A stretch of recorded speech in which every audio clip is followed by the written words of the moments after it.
This is a multi-crop field or dual crop where we have corn and soybeans.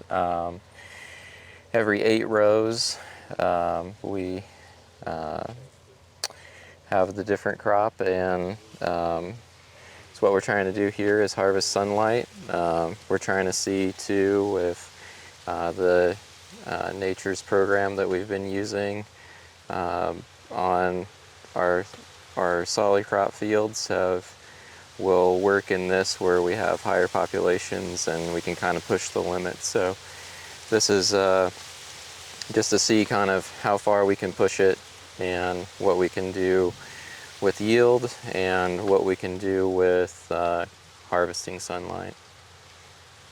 So what did you all, I guess, so you got 8 rows of soybeans, 8 rows of corn. And 8 rows of corn. And what'd you all do? What's your fertilizer program across the whole field then? We put on our starter with the planter, we just had BioSureGrow, and we had the P&K product from you guys mixed together. We did a 1 gallon of BioSure up front with 2 gallons of P&K, 1 gallon of water, and then we came in at a V4, and we applied another 180 pounds of nitrogen just to the corn. And then just about a week ago, we did a wide drop apply to just the corn as well for another 60 pounds with a little bit of sulfur, and that'll be it for the year. So we'll see where that takes us. And right now, looking at it, what's your thoughts? Pretty happy so far? Yeah, I'm. For the first time, there's going to be some mistakes. I think that I didn't do some of the applications on the right timing, but I think that there's enough out here. We're still getting good counts on the ear, 16, 18 around, and in 50 some thousand population outside of rows. So, and between 35 and 40 long. So if those all fill and it doesn't abort any kernels, it will be a success. Yep. And exciting to see how it continues and progresses towards the end. We'll be out here later, I'm sure, to check it, and then harvest time. So, yeah, good deal. Also, I mean, these beans we dropped 100,000, and I think that is they pretty much all came up, so we have a really good stand in between, and so I'm also, even though it's kind of the crop that we look over and we do everything for the corn in this situation, but I think I'm also excited about what the potential yield is on these as well. What's your yield goals, or what in other type of situations that you've seen? What do people usually get out of this?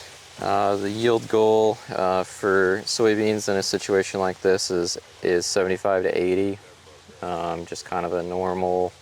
What you'd have over a whole field, and the goal for the corn is really a minimum of 340, but I would say it goes all the way up to over 400 is potential.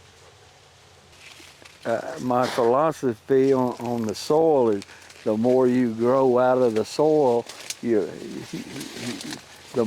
better the soil is. That's what I'm a fan of, cover crops as well, but I think differently. I think you ought to harvest the cover crop and sell it because your benefits are already there in the root system.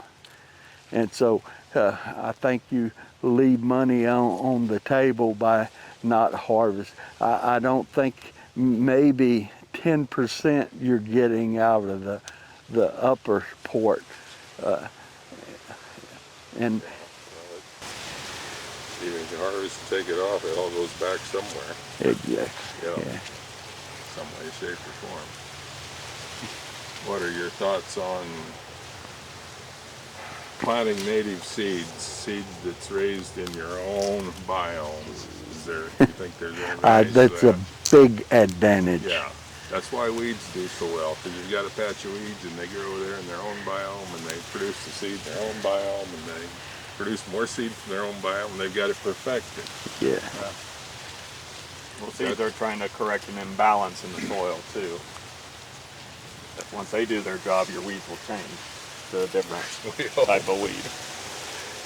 Most of them weed patches have been hit with so much herbicide, I don't know if they can be remediated. I mean, I've talked to guys that have used like a calcium product on thistles, and they spray that, and then the thistles are gone the next year. Because thistles are trying to bring up calcium to beat taproot it, weeds. That's their job, because calcium goes down. Yeah. Same with sunflower patches. Weeds are indicators. If you study the weed, you'll figure out what your imbalance is, and that's all the weeds are there for the imbalance. So if you get everything in balance, the weeds won't appear. I've heard that once or twice in the last 40 years. Yeah. Cockleburs aren't a problem with the herbicide we've got today, but they were a major indicator of how poor your farm was. Exactly.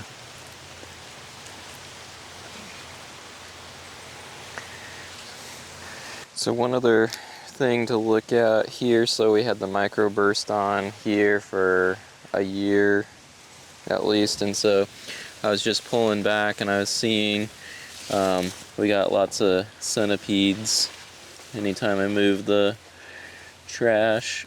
There's one, here's one over here, and just lots of degradation that you can see.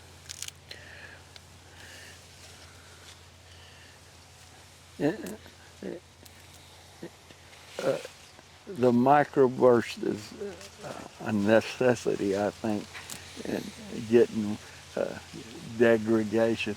And when we was testing it, Caleb did it in the winter months, and we got really, really good results. So it's not a case that, well, I don't have time to do it, because you do it in the off season, and you get a lot more nutrients by doing it.